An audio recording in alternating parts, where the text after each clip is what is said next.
여러분 안녕하십니까? 가장 빠른 종합뉴스 뉴스큐 시작합니다. IAEA의 최종 보고서 전후로 국내 정치권의 여론전 수위도 높아지고 있습니다. 정치권에서조차 국민 건강 문제가 진영 싸움으로 번지는데 이해 못하겠다는 반응이 나오고 있는데요. 후쿠시마 오염수 초당적 국민대책위가 출범을 알려 주목되고 있습니다. 뉴스큐에서 목소리 들어보겠습니다. 출생 신고가 되지 않은 이른바 유령 영아 수사가 점차 확대되고 있습니다. 소재가 파악되지 않은 아이들 상당수는 베이비박스에 남겨졌던 것으로 보이는데 아이를 어떻게 두고 갔느냐에 따라 이를 바라보는 사법기관의 관점도 달랐습니다. 사회부 취재기자가 취재 내용 종합하고 있습니다. 오늘도 도쿄 현지로 먼저 가보겠습니다. 어제 일본의 원전 오염수 방류 계획에 문제가 없다고 최종 판단한 국제원자력기구 사무총장이 이튿날인 오늘 후쿠시마 현지를 찾았습니다. IAEA 결론의 명분을 확보한 일본은 오염수 방류 시기 결정만을 남겨놓고 있는데 정부는 우선 오염수 방류를 위한 여론전에 힘을 쏟을 것으로 보입니다. 일본 현지 연결합니다. 김세호 특파원. 네, 도쿄입니다. 라파엘 그로시 사무총장이 후쿠시마를 직접 찾았는데 현재 일정은 어떻게 진행되고 있습니까? 네, IAEA 그로시 사무총장은 오늘 오전 후쿠시마 이와키시시를 직접 찾았습니다. 그로시 사무총장은 오염수 관련 대책을 논의하는 회의에 참석해 후쿠시마 현의 여러 관계자들과 의견을 나눴습니다. 회의에는 지자체, 업 관계자 등 60여 명이 함께했습니다. 그로시 사무총장은 오염수와 관련해 최후의 한 방울이 완전하게 방류될 때까지 IAEA는 후쿠시마에 머물 것이라고 말했습니다. 또 20년, 30년 후에도 계획대로 되는지 계속 확인하겠다고 약속했습니다. 그로시 사무총장은 오후에는 후쿠시마 제1원전을 방문해 시차를 이어가고 있습니다. 그로시 사무총장은 오염수 방류 단계에서 안전성 검토를 이어갈 IAEA 현지 사무소도 오늘 개설합니다. 그로시 사무총장은 방일 일정을 마무리한 뒤 오는 7일부터 2박 3일 동안 우리나라를 방문합니다. 방한 일정 동안 박진 외교부 장관과 후쿠시마 오염수 한국정부 시차 단장이었던 유국희 원자력 안전위원장과도 면담할 계획입니다. 네, 어제 최종 보고서 결과로 일본으로서는 오염수를 방류할 명분을 확보한 셈인데 실제 방류는 언제쯤 이루어지는 겁니까? 네, 일본 니혼게이자이 신문은 일본 정부가 다음 달이라도 후쿠시마 원전 오염수 해양 방류를 할 수 있도록 조율에 들어갔다고 보도했습니다. IAEA의 최종 보고서가 나온 데다 일본 원자력 규제위원회도 오는 7일 후쿠시마 오염수 방류 설비 합격증을 교부하기로 결정했습니다. 이제 언제라도 방류할 수 있는 모든 조건이 갖춰진 겁니다. 다만 일본 정부 대변인이 마스노 히로카즈 관방장관은 8월 방류 가능성과 관련해 구체적인 방류 시기는 안전성 확보와 소문 피해 대책 등 전체 상황을 판단하겠다며 말을 아꼈습니다. 일본 정부는 우선 국내외 여론전에 당분간 주력할 것으로 보입니다. 무엇보다 오염수 방류에 따른 피해를 우려하는 일본 현지 어민들의 반발이 이어진 등 일본 내 반대 여론도 만만치 않기 때문입니다. 또 오염수 방류에 대한 우려가 큰 우리나라와 중국 그리고 태평양 도서국 등을 상대로도 IAEA 최종 보고서를 바탕으로 이해를 최대한 구하려고 할 것으로 보입니다.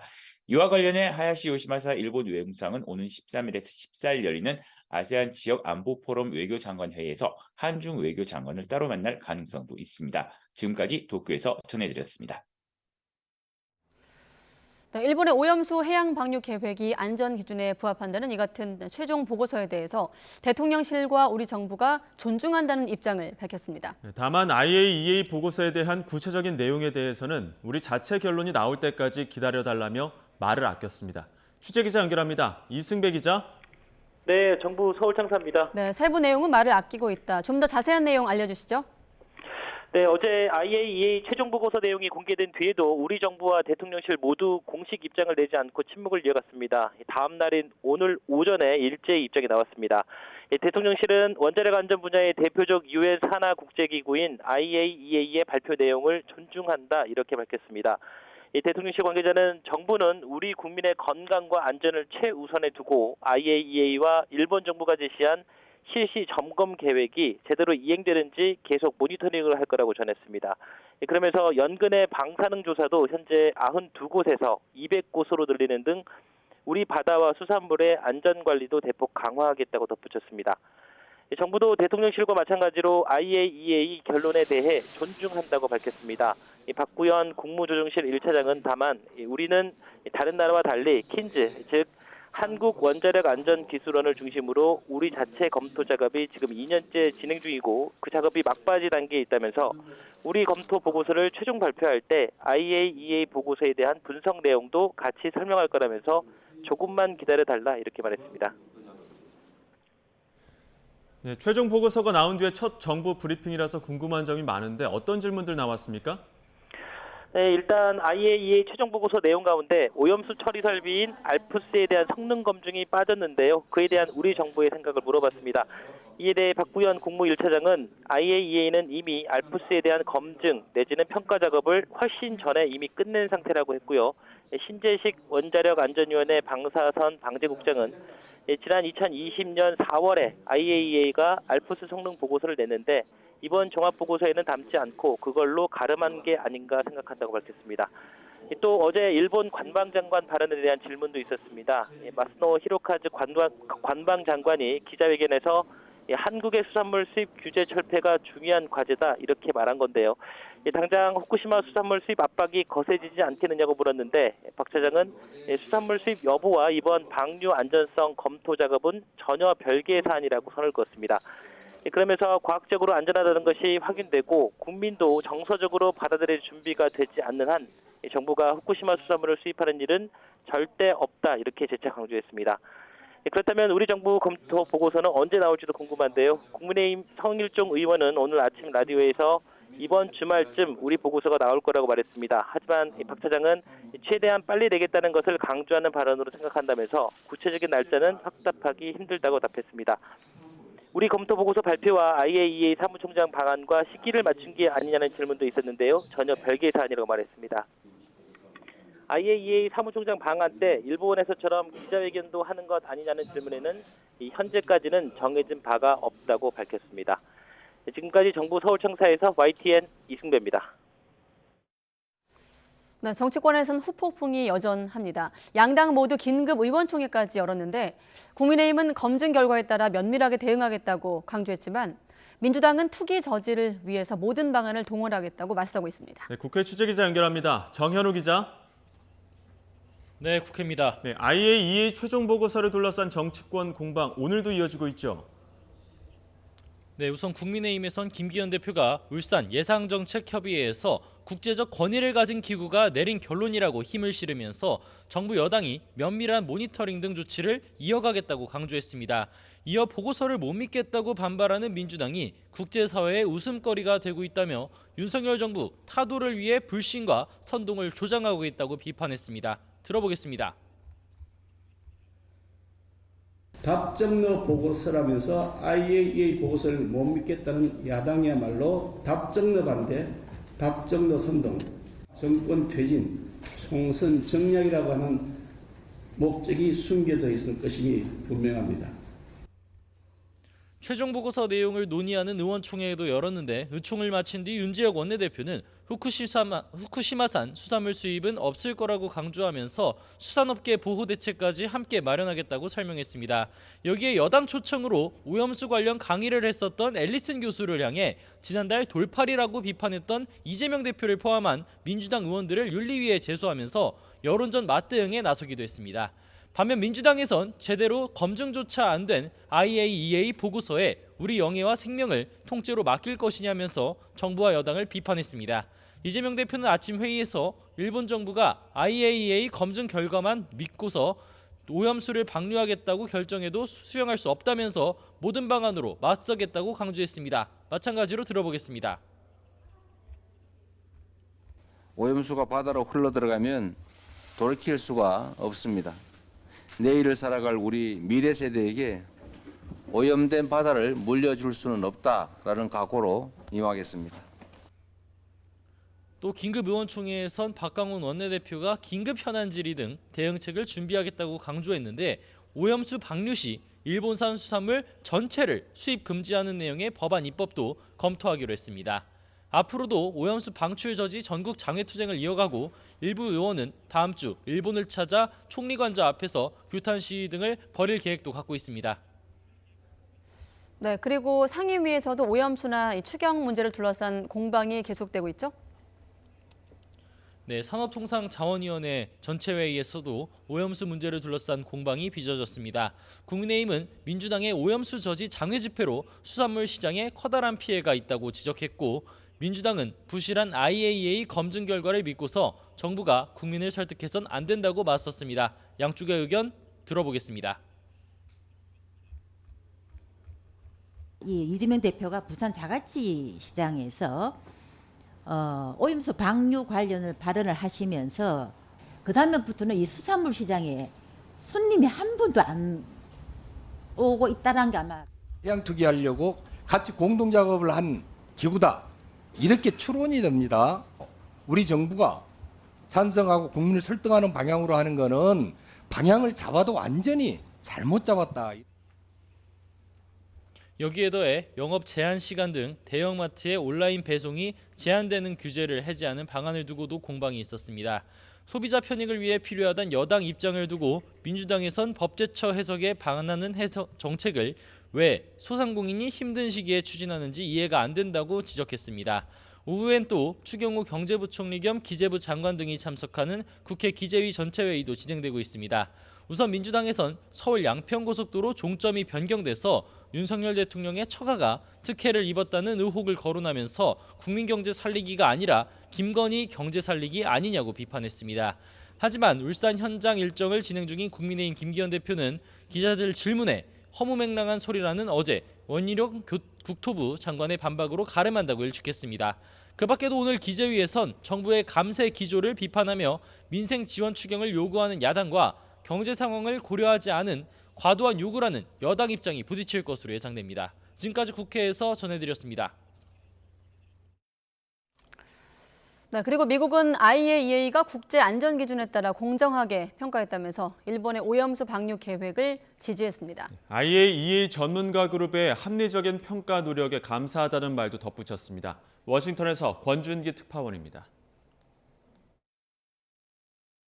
미국 국무부는 IAEA 보고서에 대한 입장을 묻는 YTN 질의에 7문장짜리 회신을 보냈습니다. 국무부 대변인은 일본이 2011년 원전 사고 여파를 투명하고 공개적으로 관리해왔다며 후쿠시마 처리수 방류 여부는 과학적 근거에 따라야 한다고 밝혔습니다. 그러면서 일본은 국제원자력기구와 적극적으로 협력해 과학에 기반한 투명한 절차를 진행하고 있다고 평가했습니다. 일본 방류 계획을 투명하고 과학적으로 검증된 것으로 판단하며 지지 입장을 표명한 겁니다. 미 국무부는 IAEA 전문가 태스크포스가 공정하고 사실에 입각한 방식으로 평가 보고하기 위해 노력해온 점에 감사를 표한다고 밝혔습니다. IAEA 최종 보고서가 전 세계적으로 통용되는 안전 기준에 따른 것이란 점도 강조했습니다. 안전 기준은 모든 IAEA 회원국과 협의를 통해 마련됐고 전리방사선의 해로운 영향에서 사람과 환경을 보호하기 위한 높은 수준의 기준이라고 설명했습니다. 국무부는 일본이 인도태평양 지역 파트너 국가와 과학자들과 방류 계획에 대해 이미 협의한 것으로 알고 있다고 덧붙였습니다. 바이든 행정부는 2021년 4월 오염수 방류 결정 직후에도 국제 안전 기준에 따른 투명한 결정이라고 평가하는 등 일본 발표를 지지해왔습니다. A lot of countries in the region and I think the UN as well have said it's not a great idea. What's his position? I expect that will be discussed. I will also convey that the Prime Minister has announced that he will join the United States in announcing a new 2030 target. 월스트리트저널은 오염수를 지상 탱크에 저장할 경우 태풍이나 지진 발생 시 더 위험할 수 있다며 방류가 최선의 선택일 가능성이 높다는 방사능 오염 전문가의 말을 실었습니다. 워싱턴에서 YTN 권준기입니다. 시민단체는 IAEA가 일본 정부에 면죄부를 줬다면서 오염수 방류로 영향을 받을 태평양 연안 국가들이 국제해양법재판소에 제소해달라고 촉구했습니다. 직접 들어보겠습니다. 앞으로 수십 년간 사용해야 할 알프스의 설계 수명과 그 성능에 대한 장기간의 계획 검증은커녕 최소한의 조사도 하지 않았다. IAEA는 전 세계 시민들이 가장 우려하는 방사성 물질의 생물학적 농축에 대한 문제도 제대로 평가하지 않았다. 윤석열 정부가 안 하니까 한국 정부의 아닌 다른 태평양 연안국 정부들이 국제해양법재판소에 그 핵오염수 해양 투기에 대한 제소와 잠정 조치 신청을 해 주실 것을 호소하고 촉구하는 바입니다. 일본 후쿠시마 오염수 방류에 반대하는 전교조가 헌법에 보장된 권리를 정치적 중립이라는 말로 훼손하지 말라며 교육부를 비판했습니다. 전국 교직원 노동조합은 오늘 용산 대통령실 앞에서 기자회견을 열고 방사성 오염수 해양 투기는 학생과 교원의 건강과 안전에 직결된 문제로 이를 반대하는 활동은 교사의 당연한 의무이자 권리인데 교육부가 고발과 징계로 압박하고 있다고 지적했습니다. 전교조는 지난달 20일부터 어제까지 일본 오염수 방류에 반대하는 선언문에 18,735명의 교육 관계자 서명을 받아 국회와 교육부에 전달했습니다. 서울 지역 교사들에게 일본 후쿠시마 오염수 해양 투기 반대를 독려하는 단체 메일을 보낸 것과 관련해 경찰이 전국 교직원 노동조합에 대한 수사에 착수하기도 했습니다. 전교조 서울 지부는 지난 14일 서울시 교육청 전체 교사 7만 명에게 단체 메일을 보내 일본의 후쿠시마 오염수 해양 투기를 막는 서명에 참여해달라고 독려했습니다. 교육부는 이 과정에서 전교조가 업무관리 시스템에 저장된 서울 지역 교사들의 메일 정보를 무단으로 활용했다고 의심하고 개인정보보호법 위반 등의 혐의로 지난달 28일 경찰청에 수사를 의뢰했습니다. 후쿠시마 원전 오염수 방류를 앞두고 국민의 불안이 큰 가운데 지난 2달 동안 위반 행위가 적발된 수산물 수입 유통업체가 158곳에 이르는 것으로 나타났습니다. 위반 행위 가운데 원산지 미표시가 126개로 대부분을 차지했고 32건은 거짓 표시로 조사됐습니다. 정부는 국민이 수산물을 믿고 구매할 수 있도록 전례 없는 수준의 고강도 원산지 점검을 100일 동안 실시할 계획이라고 밝혔습니다.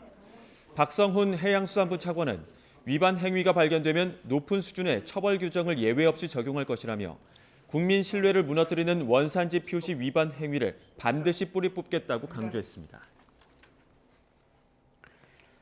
지난 1994년부터 약 30년간 시행되었던 TV 수신료와 전기요금 통합 징수가 곧 막을 내리게 됐습니다. 방송통신위원회가 오늘 회의를 열어 TV 수신료 분리 징수를 위한 방송법 시행령 개정안을 의결했습니다.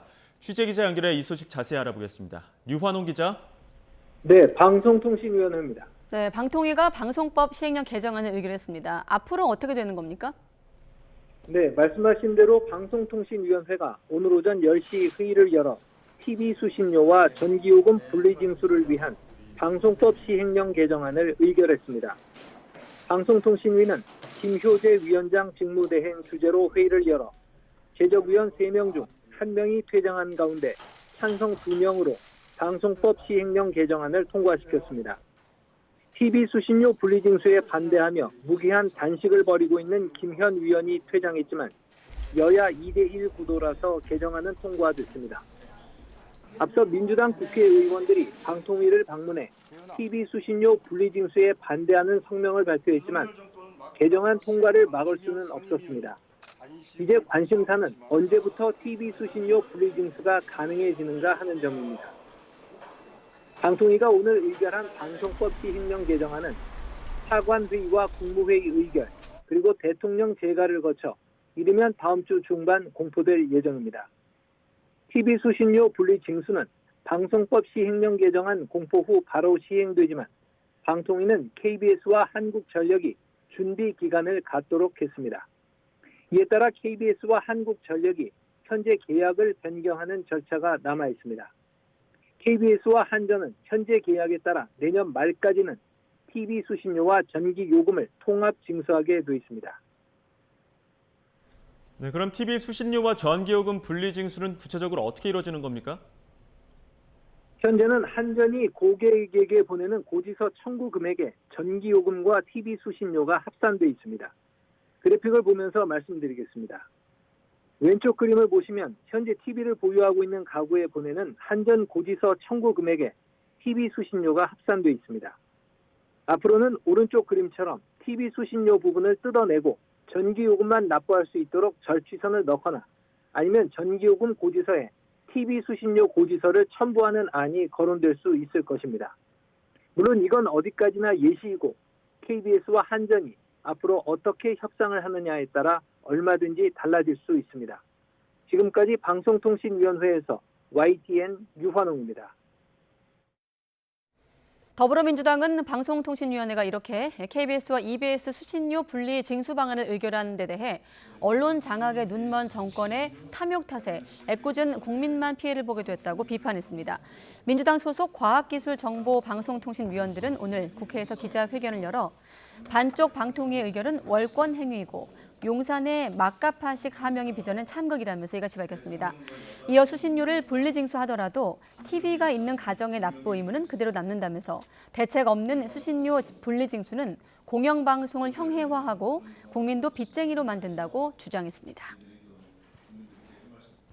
국민의힘은 KBS 수신료 분리징수에 반대하는 것은 국민 명령을 거부하는 거라며 더불어민주당을 강하게 비판했습니다. 여당 소속 국회 과학기술정보방송통신위원회 위원들은 오늘 국회에서 기자회견을 열고 민주당도 2011년 전기요금 통합징수의 불합리한 점을 인정해 분리징수를 하기로 한 바 있다며 이같이 밝혔습니다.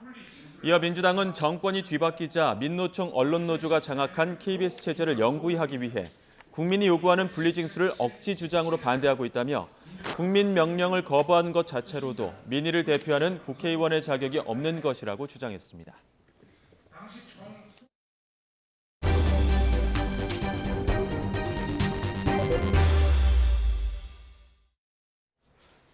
네, IAEA가 일본의 후쿠시마 오염수 방류 계획을 평가한 최종 보고서에 국제 안전 기준에 부합한다는 결론을 내렸습니다. 하지만 국내 정치권의 갑론을박은 여전하고 앞서 들으신 대로 여론전 수위도 더 높아지고 있습니다. 이런 분위기 속에서 국민의힘, 더불어민주당, 또 정의당까지 여야 인사들이 후쿠시마 오염수 초당적 국민대책위원회에 출범을 알렸습니다. 여기에 이름을 함께 올린 신인규 정당 바로 세우기 대표와 이야기 나눠보겠습니다. 네, 안녕하십니까? 네, 안녕하십니까? 네. 정파를 초월한 후쿠시마 오염수 초당적 국민대책위, 초당적이란 단어가 반갑기도 하고 될까 이런 의문도 되는데 직접 소개해 주시죠.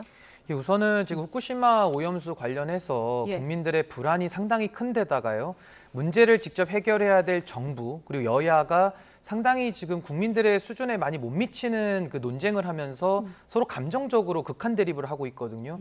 그러는 사이 시간은 흘러가고 있고 일본에서는 지금 방류를 하는데 임박한 시점까지 온 겁니다.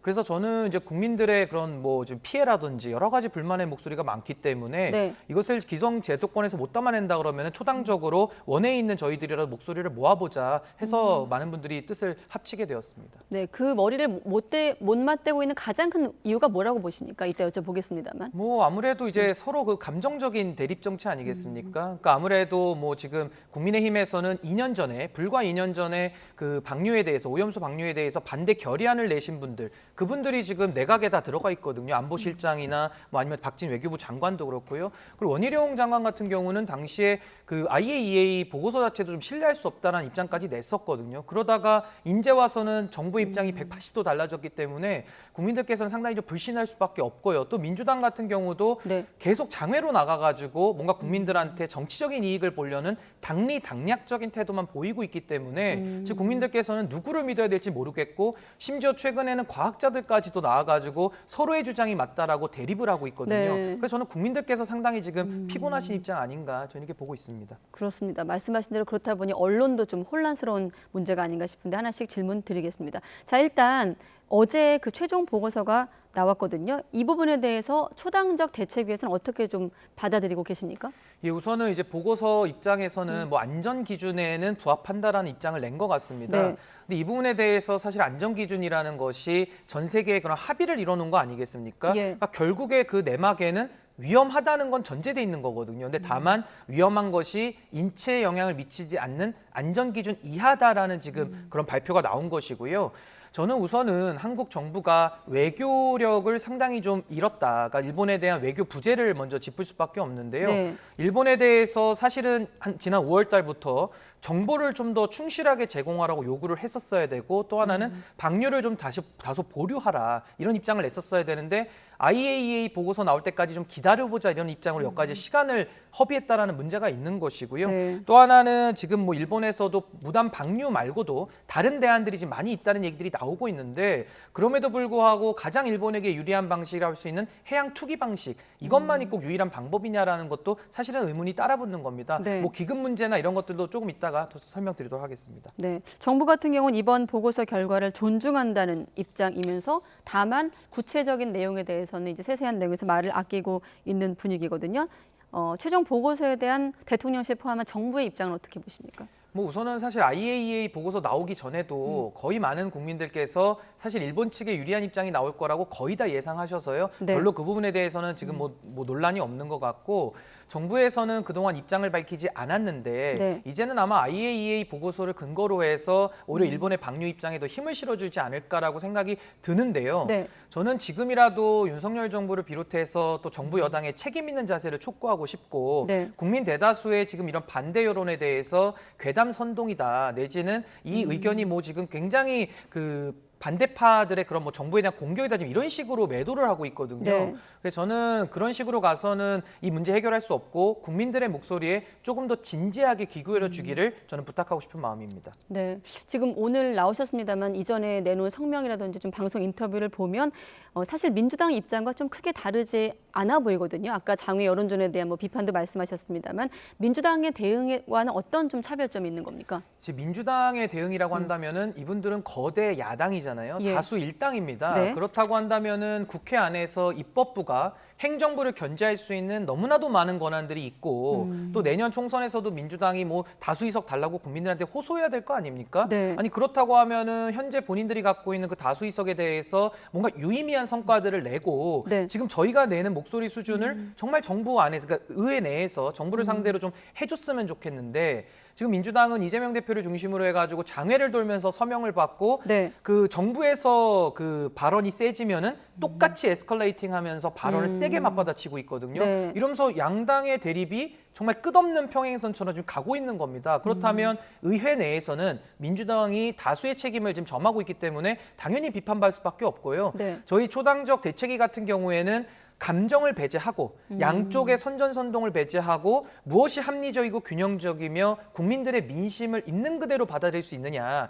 여기에 초점이 맞춰져 있는 것이 차이점이다. 저 그렇게 설명드릴 수 있겠습니다. 네, 어디 언론 제목을 보니까 복병 만난 윤석열 정부라고 이 대책위를 말을 하던데 지금 야당에서 거대 야당이 제대로 숫자에 비해서 역할을 못하고 있다고 하셨는데 만약에 야당이라면 어떻게 대응하겠습니까? 뭐 역할을 못하는 정도가 아니라요. 역할을 안 하고 있죠. 그러니까 민주당 같은 경우는 이제 이 후쿠시마 오염수를 가지고 뭐 제가 다라고 매도하진 않겠습니다만은 네. 거의 대부분이 한번 좀 정권에 대해서 한번 이 이슈를 가지고 한번 지지율을 한번 떨어뜨려 보자 이런 의도가 상당히 강해 보이거든요. 그렇기 네. 때문에 국회에서 뭐 청문회를 열든지 국정조사라든지 아니면은 상시 외교위를 통해 가지고 박진 장관 불러다가 아니 운영위원회 열어가지고 조태용 안보실장 불러다가 충분히 따질 수가 있거든요. 네. 그러면서 국회가 가지고 있는 여러 가지 권한들을 행사할 수가 있는 것인데 지금 그런 부분들을 전혀 안 하고 있지 않습니까? 그러니까 그런 부분에 대해서 국민들도 마음이 불안한데 정부가 잘못 가고 있습니다. 그럼 거기에 대해서 야당이 제대로 된 역할, 국민이 위임한 권한을 잘 행사해 주기를 바라는데 국회에서 대정부 질문 보시면요. 뭐 한덕수 총리는 마실 수 있다. 또 의원들이 민주당 의원들은 마셔봐라. 뭐 이런 식이거든요. 그러다가 못 마신다 그러면은 뭐 친일 총리냐. 그러니까 이런 식으로 감정적으로 가가지고는 저는 네. 아무런 실익이 없는 논쟁을 하고 있다 이렇게 봅니다. 네, 같은 답변이 나올 것 같긴 합니다만 국민의힘은 어떻습니까? 지금 민주당 공세에 대해서 괴담으로 일축하고 뭐 선동 이렇게 여야 공방의 어떤 프레임이 쭉 이어가고 있거든요. 그러니까 과학 대 괴담 이렇게 프레임으로 좀 역공을 취하고 있는데 국민의힘은 어떻습니까? 우선 저는 국민의힘은 정부를 뒷받침해 주려는 의혹인 거는 알겠는데요. 그 의혹이 상당히 과도하고 엉뚱하다라고 저는 볼 수밖에 없습니다. 왜냐하면 2021년도 4월만 해도요. 국민의힘 인사들이 반대 성명도 기자회견도 했고요. 또 반대 결의안까지 지금 진행하신 그 동일한 분들이 현재 지금 외교안보 라인들을 다 장악하고 있습니다. 네.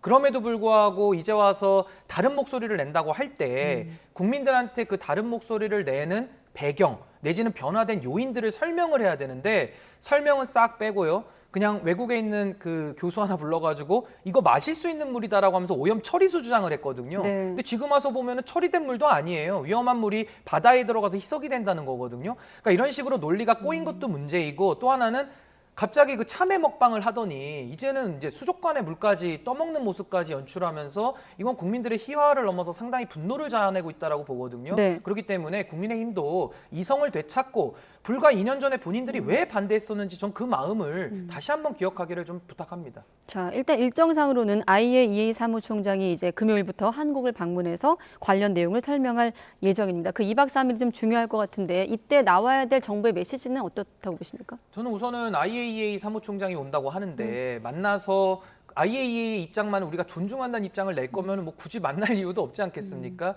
만난다고 한다면은 현재 우리 국민들의 불안감 그리고 이런 여론들 그리고 네. 일본 정부에 대해서 그 지금 IAEA가 검증을 했다고는 하는데요. 내막을 보면은 도쿄전력에서 준 정보들을 가지고서 사실상 용역을 받은 형태거든요. 그렇기 때문에 정말로 이번에 뭐 국민의힘에서도 뭐 검증단을 파견하는 걸 정부에다가 요청한다고 하는데 네. 정말 국민들이 합리적으로 이 불안이 해소될 수 있도록 정부는 있는 노력을 다해야 된다. 네. 외교권이라는 것은 대통령의 고유 권한이기 때문에 대통령께서 국민들을 위해서 국민을 지켜주지 않으면은 대한민국 국민들은 도대체 누가 지킬 수 있겠습니까? 전 이 부분을 조금 더 진지하고 조금 더 균형 있게 저는 국민들의 여론을 수렴해야 된다. 저렇게 보고 있습니다. 자, 그래서 중요한 질문. 그러니까 일본의 오염수 방류는 코앞으로 다가왔는데 말씀하신 대로 한쪽에선 이를테면 수산물 먹방 혹은 수조물 먹방이 등장을 하고 있고 또 반대쪽에선 단식 농성을 이어가는 상황에서 초당적 대책위가 나온 것 아니겠습니까? 어떤 대안이 있는 겁니까? 저는 우선은 정부에 대해서 국민들의 목소리를 좀 확인시켜줄 필요가 있다고 봅니다. 지금은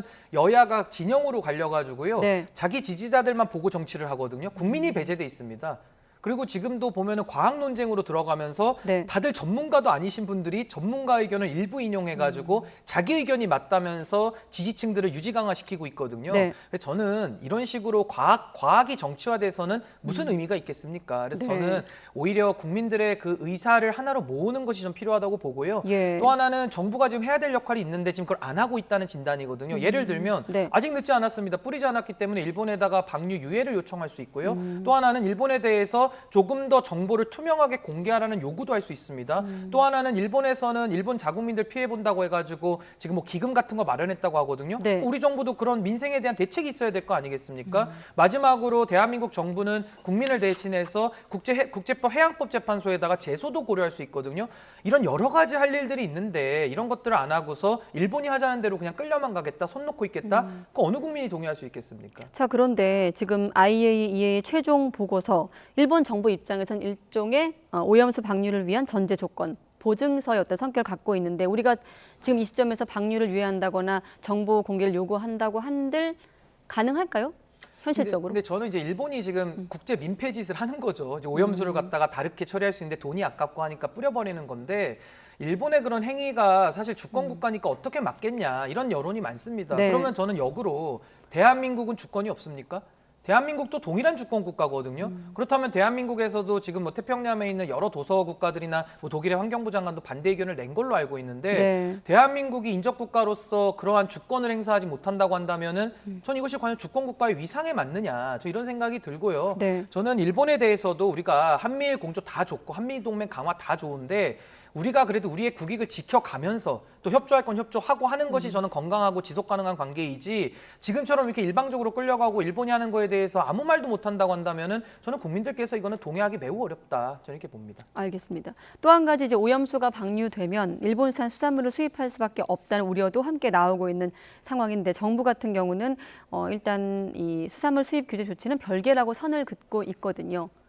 근데 이게 그 정부의 입장이나 뭐 정부 여당의 입장이 뭐 비슷할 텐데 네. 결국 정치는 신뢰거든요. 신뢰라고 하면 말의 일관성입니다. 그 말의 일관성이고 태도를 바꿀 때에는 합리적으로 납득 가능한 설명을 해야 되는데 네. 지금 국민의힘이나 정부 여당은 그런 반대 입장에 대해서 급변침하면서 선회한 거에 대해서 아무런 설명이 없어요. 그렇기 때문에 저는 국민들의 신뢰를 얻기는 매우 어렵다라고 보고 지금도 수산물 규제가 굉장히 중요한 문제 아닙니까? 근데 지금 일본에 대해서 아니 오염수를 뿌리는 거에 대해서 희석이 되니까 안전하다고 우리가 주장해주고 있어요. 그러면 수산물에 대해서는 무슨 논거로 그걸 금지시킬 수 있겠습니까? 이 논리가 앞뒤가 안 맞거든요. 그 부분이 하나가 문제인 것이고 아무리 정부가 수산물 규제에 대해서 우리는 안 하겠다라고 국민들 앞에 안심하라고 지금 약속을 해도 국민들께서는 정부를 신뢰할 수가 없는데 이런 식으로 약속하는 것이 저는 공연불에 지나지 않을까 저는 그렇게 생각을 합니다. 네, 자 이렇게 지금 말씀하신 논리로 초당적 대책에 출범을 했습니다만 세력화 가능성에 대한 질문들도 언론에서 나오고 있습니다. 아까 제가 복병 만난 윤석열 정부를 좀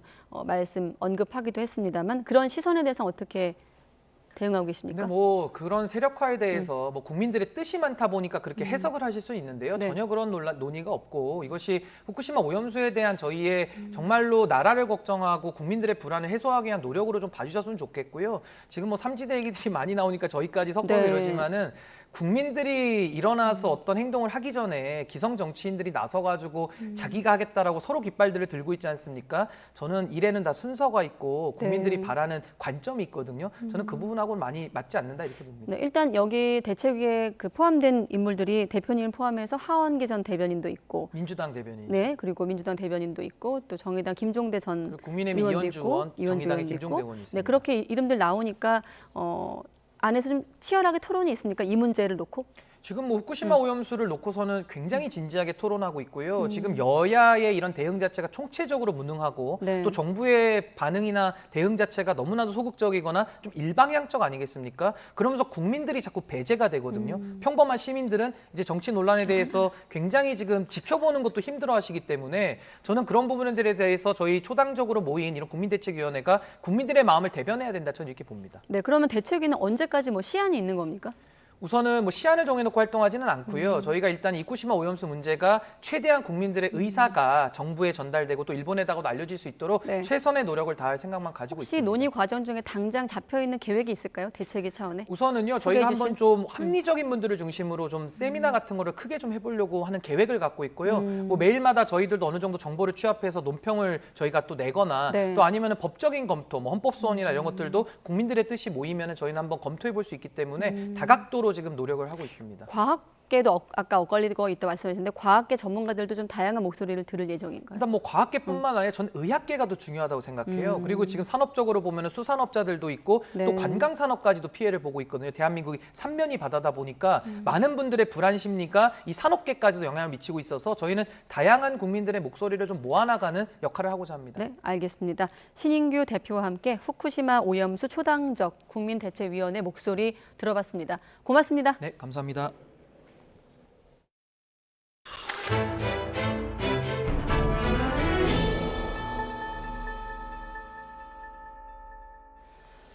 네, 군 당국이 북한이 발사에 실패한 우주 발사체와 위성체 주요 부분을 인양하고 작전을 마무리했습니다. 군은 잔해물을 분석한 결과 군사적 효용성은 없었다고 밝혔지만 잔해물을 공개하진 않았습니다. 김문경 기자입니다. 군이 북한의 우주 발사체가 추락한 지난 5월 말 이후 계속하던 발사체 인양 작전을 마쳤습니다. 36일 만에 인양 작전을 끝낸 군은 우주 발사체와 위성체의 주요 부분을 추가로 인양했다고 밝혔습니다. 실물을 공개하지는 않았지만 엔진 부품과 위성체 광학 카메라 등으로 추정됩니다. 지난달 15일 인양한 길이 12m의 발사체 2단부에 더해 핵심 부품까지 인양하면서 북한의 위성 기술을 파악할 수 있게 됐습니다. 군은 지금까지 분석 결과 정찰 위성으로서의 군사적 효용성이 전혀 없는 것으로 판단했다고 밝혔습니다. 정찰 위성의 기준이 되는 1m 이하의 해상도에 훨씬 못 미친다는 겁니다. 자기들도 이렇게 실패할지 몰랐죠. 왜냐하면 발사체 자체는 성공할 자신감이 있었는데 1단에서 2단으로 넘어가는 상황에서 온전하게 떨어질 수는 상상을 못했던 거죠. 이로 미뤄 지난해 12월 위성 시험품이라고 주장하며 미사일에 달린 카메라로 찍어 공개한 사진보다 약간 향상된 수준에 불과한 것으로 보입니다. 당시 이 사진은 해상도 20m의 조악한 수준으로 파악됐습니다. 이에 따라 이번 우주 발사체 발사는 정찰위성 확보가 목적이 아닌 정전 70주년을 맞아 김정은 위원장의 군사적 업적을 선전하거나 식량난에 시달리는 북한 내부의 결속을 위한 정치적 수단이었을 가능성이 더 큰 것으로 관측됩니다. YTN 김문경입니다. 북한은 탈북민들이 북한 인권 실상에 대한 거짓 증언을 일삼고 있다고 맹비난했습니다. 국경 재개방 움직임 속에 최근 탈북 추세를 의식한 것이라는 해석과 함께 우리나라와 미국이 북한 인권 정책을 강화하는 데 대한 반발 성격이 있는 것으로 해석됩니다. 최두희 기자의 보도입니다. 북한 대외 선전 매체인 우리민족끼리가 원색적인 표현까지 동원해 탈북민들에 대한 맹비난에 나섰습니다. 탈북민들이 한미 정부로부터 받는 지원금 때문에 거짓말을 일삼고 있다며 북한 인권 실상에 대해 거짓 증언을 했다는 주장을 펼친 겁니다. 지난 3월 탈북민들의 증언을 바탕으로 북한 인권 보고서를 발간한 우리 정부를 겨냥한 것으로 보이는 대목입니다. 이 북한 인권 압박에 탈북자들의 정언이 폭넓게 활용되고 있는 그런 현실을 고려해서 윤석열 정부뿐만 아니라 또 한국에 있는 탈북자들에 대한 경고 메시지를 보내기 위해서 북중 국경의 전면 개방을 앞두고 탈북민의 증가를 우려한 북한 당국의 초조함도 엿보입니다. 실제로 북한이 지난 2020년 코로나19 확산을 이유로 국경을 굳게 걸어 잠근 이후 국내로 들어온 탈북민 수는 급감했지만 올해 1분기 기준 탈북민 수가 직전 분기보다 증가하는 등 향후 국경이 개방될 경우 탈북 행렬은 더 활발해질 전망입니다. 최근 대북지원부에서 벗어나라는 지시를 받은 통일부가 북한 인권 개선과 탈북민 정착 지원으로 업무 무게중심을 옮기려는 정황 역시 북한의 신경을 거슬리게 하는 대목입니다. 이와 관련해 권영세 통일부 장관은 북한 주민의 인권이 개선될 수 있도록 노력하겠다며 북한 인권 문제를 재차 거론했습니다. YTN 최두입니다. 국방부는 오늘 개정 군사법원법 시행 1주년을 맞아 전군 군검사회의를 개최했습니다. 이번 회의에선 개정 군사법원법 시행 주요 경과와 국방부 각군 검찰단의 추진 업무 등을 토의하고 병역 내 마약, 군사기밀 누설, 아동학대, 스토킹 등 주요 범죄의 엄정한 처리 등을 논의했습니다. 회의에 참석한 이종섭 국방부 장관은 병역 내 마약 범죄, 군사기밀 누설 등 군 기강을 저해하고 적을 이롭게 하는 범죄 등을 강력하게 처벌할 뿐만 아니라 장병 인권 보장에 보다 많은 노력을 해주기 바란다고 당부했습니다. 정부가 제3자 변제안을 수용하지 않은 일제강제동원 피해자에 대한 공탁금을 수원지방법원에도 접수했습니다. 수원지방법원은 어제 일제강제동원 피해자 측 2명에 대한 공탁을 접수했습니다. 수원지방법원은 서류 등을 검토해 수리 여부를 결정할 방침입니다. 앞서 광주지방법원은 생존 피해자 양금덕 할머니의 공탁을 접수했지만 당사자 의사 등을 이유로 불수리 결정했습니다. 일제강제동원 피해자 지원재단이 고 박혜옥 할머니를 상대로 낸 공탁이 법원에서 불수리되자 오늘 오후 대상을 박 할머니의 상속인인 자녀 2명으로 바꿔 재차 공탁을 신청했습니다. 전주지법은 애초 재단이 고인인 박 할머니를 상대로 낸 공탁에 보정 권고를 내렸다가 서류가 보완되지 않자 이를 불수리 결정한 바 있습니다.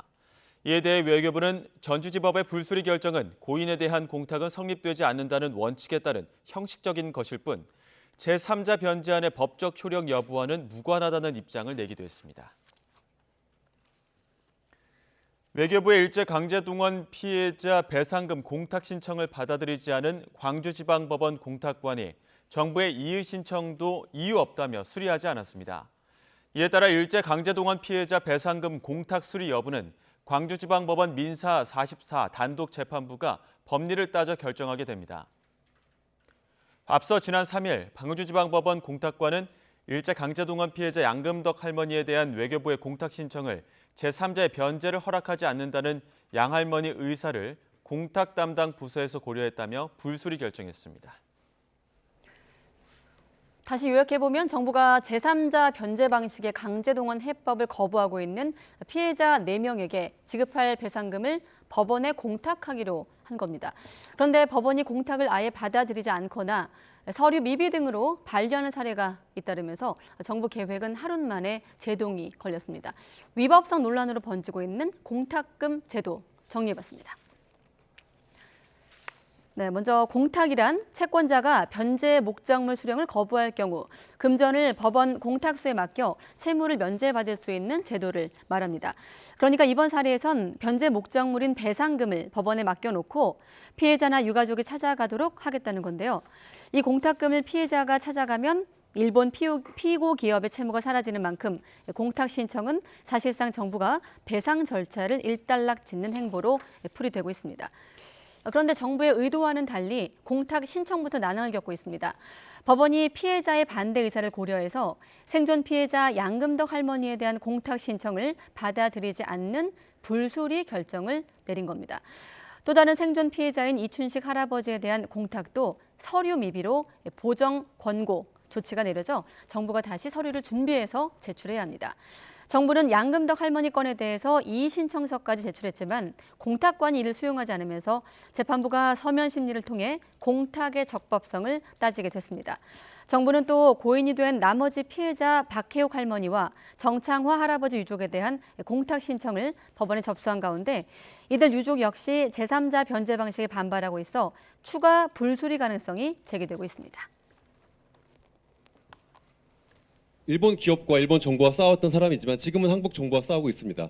결국은 제3자 변제에 반대하는 피해자들의 채권을 어떻게 소멸시킬 것인지, 어떻게 그 사람들의 손에서 판결을 뺏어갈 것인지가 지금의 싸움의 가장 핵심적인 것이고, 네, 결국 피해자 측은 돈 맡겨놓고 찾아가라고 하는 게 피해자 권리 회복이냐며 반문하고 있는 건데요. 정부는 앞으로도 피해자 측에 이해를 구하는 진정성 있는 노력을 기울여가겠다고 했지만 피해자 측은 공탁 절차에 무효소송 제기까지 언급하며 강하게 반발하고 있어 논란과 분쟁을 예고하고 있습니다. 네, 인천 검단 신도시 아파트 지하 주차장 붕괴 사고를 조사해온 국토교통부가 설계와 시공 단계에서 보강 철근이 빠졌고 감리도 제대로 이루어지지 않은 총체적 부실이라고 확인했습니다.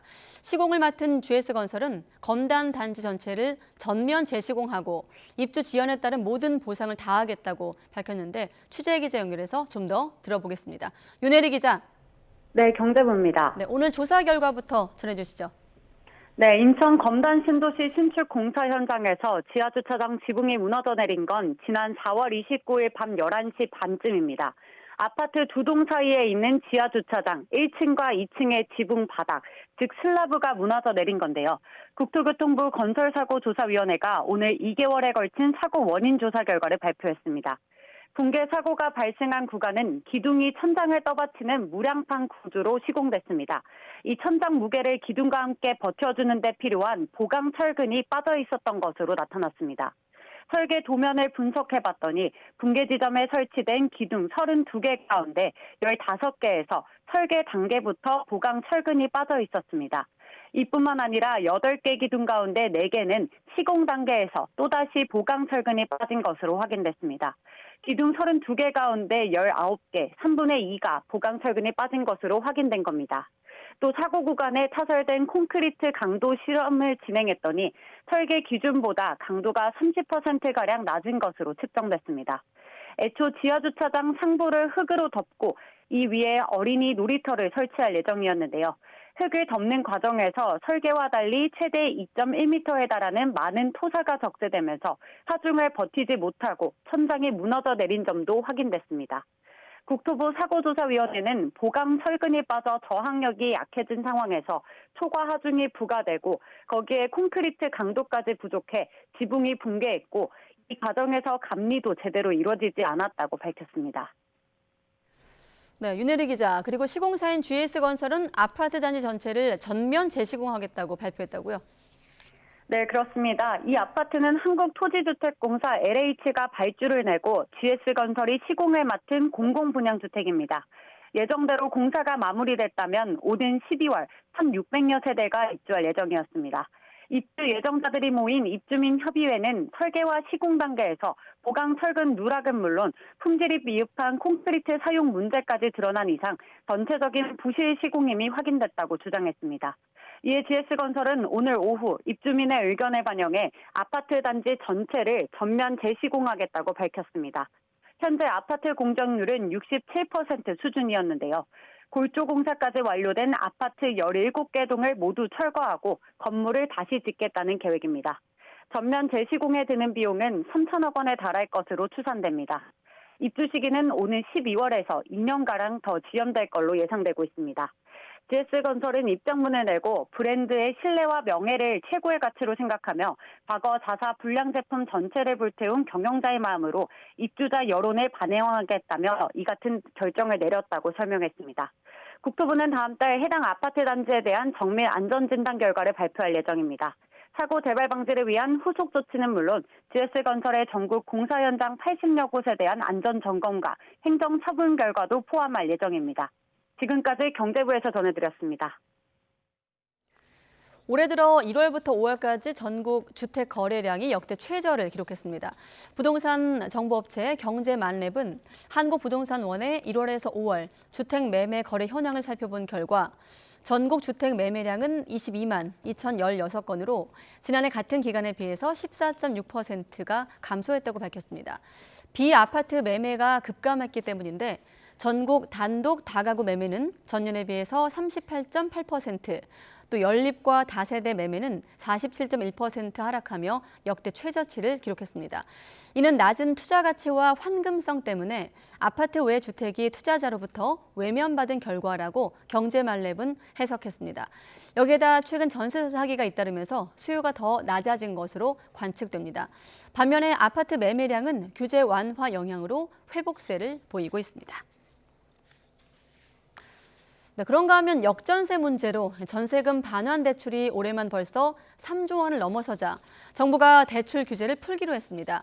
세입자 보호를 위한 조치지만 이번 규제 완화로 부작용도 클 수 있다는 우려가 나오고 있습니다. 이영원 기자입니다.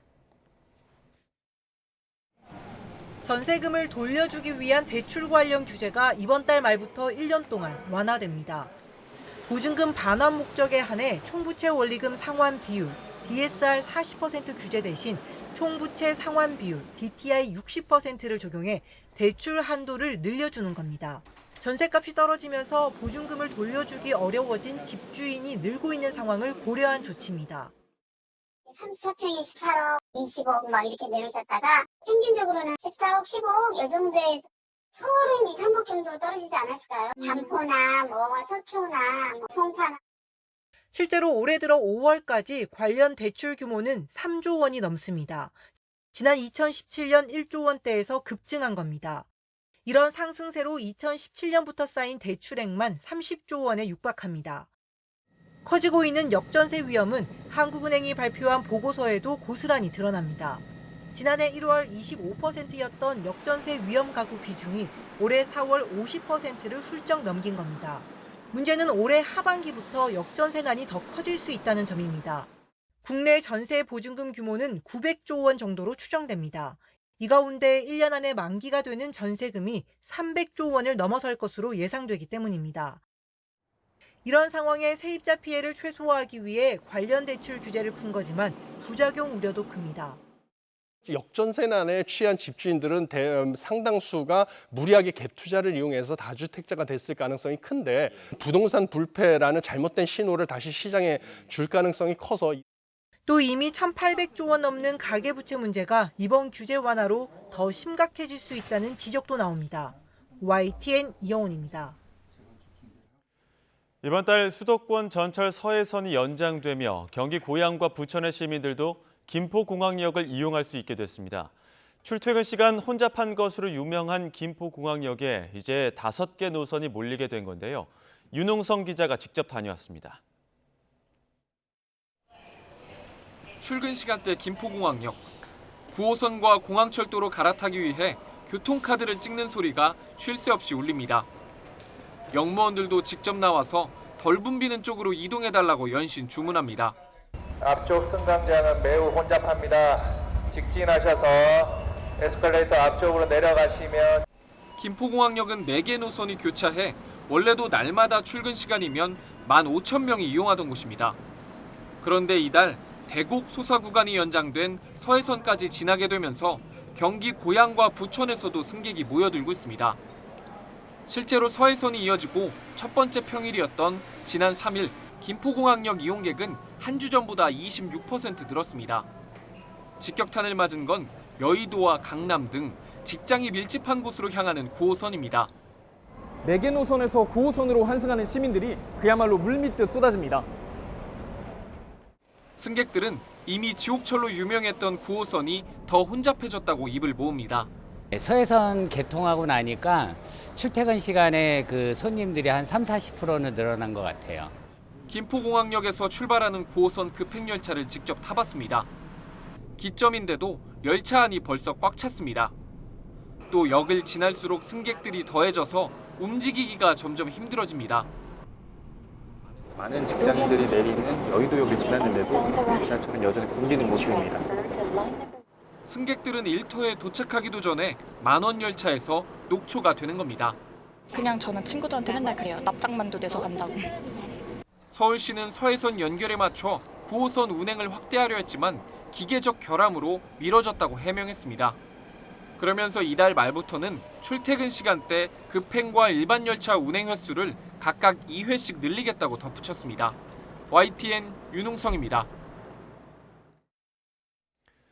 5대 시중은행의 과점 체계를 깨기 위해 금융당국이 은행업 진입장벽을 크게 낮추기로 했습니다. 앞으로 희망자가 있으면 언제든 자격심사를 진행하고 지방은행이나 저축은행이 시중은행으로 전환을 원하면 적극 허용하기로 했습니다. 김지선 기자가 보도합니다. 그 은행이 공공재 측면이 있기 때문에 공정하게 투명하게 거버넌스를 구성하는 데 정부가 관심을 보이는 것은 그거는 관치의 문제는 아니라고 생각합니다. 지난 2월 대형은행의 과점 구조를 깨라는 윤석열 대통령 지시로 꾸려진 은행권 개선 TF. 넉 달간 활동 끝에 은행 경쟁 촉진 방안을 내놨습니다.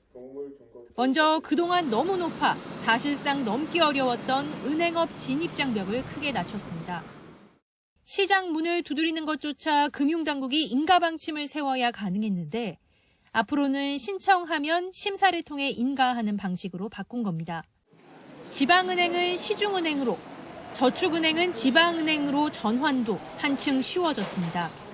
현재 대구은행이 시중은행 전환을 검토 중인데 성사되면 1992년 평화은행 인가 이후 30여 년 만에 새로운 시중은행이 등장하게 됩니다. 문이 기존에는 문이 그냥 닫혀 있고 그냥 몇 개를 이렇게 꼽아서 그 안에다 넣은 거라고 생각하시면 되고요. 지금은 이제 항상 문이 열려 있다 이렇게 생각하시면 됩니다. 물론 이제 문은 열려 있는데 뭐 약간의 문턱은 있겠죠. 대형은행에 유리하게 기울어졌던 운동장은 조정하기로 했습니다. 중소기업 대출 비율을 시중은행은 높이고 지방은행은 낮춰 똑같이 맞췄고 저축은행들이 M&A를 통해 경쟁력을 키울 수 있도록 이번 달 안으로 관련 방침을 발표합니다. 고객을 잘 모으는 인터넷은행과 자금력이 있는 지방은행이 함께 금리가 낮은 대출 상품을 개발하도록 지원해 시중은행과의 경쟁에 불을 붙였습니다. 다만 지급결제 업무를 증권사나 보험사 같은 비은행권으로 확대하는 방안은 금융 안정성 등을 고려해 좀 더 논의하기로 했습니다. YTN 김지선입니다. 중국산 수입 김치 가운데 85% 정도는 아스파탐을 원재료로 사용한 것으로 나타났습니다. 식품의약품안전처 자료를 보면 지난달 수입된 중국산 김치 1,737건에 84.5%인 1,468건에 아스파탐이 원재료로 사용됐습니다. 식약처에 따르면 빵류나 과자, 건강기능식품 등은 아스파탐의 사용 기준이 정해져 있지만 김치 제품은 기준이 없어 제조 시 필요한 만큼 사용할 수 있습니다. 인공 감미료인 아스파탐이 발암 가능 물질로 분류될 가능성이 제기되면서 소비자 우려가 커지자 식품의약품안전처가 위해성 평가를 진행하기로 하는 등 대응 방안 마련에 나섰습니다. 식약처는 세계보건기구 산하 국제암연구소가 오는 14일 아스파탐을 발암 가능 물질로 분류하고 식품 첨가물 전문가 회의에서 아스파탐의 안전 소비 기준을 발표할 경우 국민 섭취량 등을 조사하는 위해성 평가를 진행해 안전 관리 방안을 마련할 예정이라고 밝혔습니다. 다만 관련 절차가 아직 남아있는 만큼 국내에서 아스파탐 사용이 바로 금지되지는 않을 전망입니다.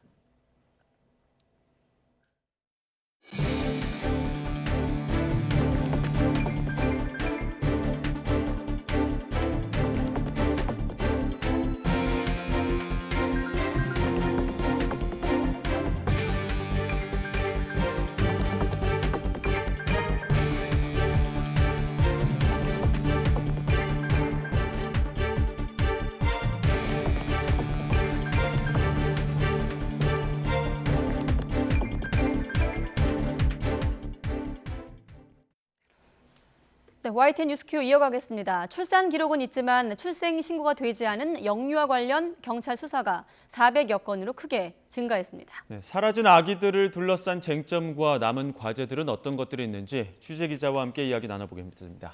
사회부 황보혜경 기자 나왔습니다. 어서 오십시오. 안녕하세요.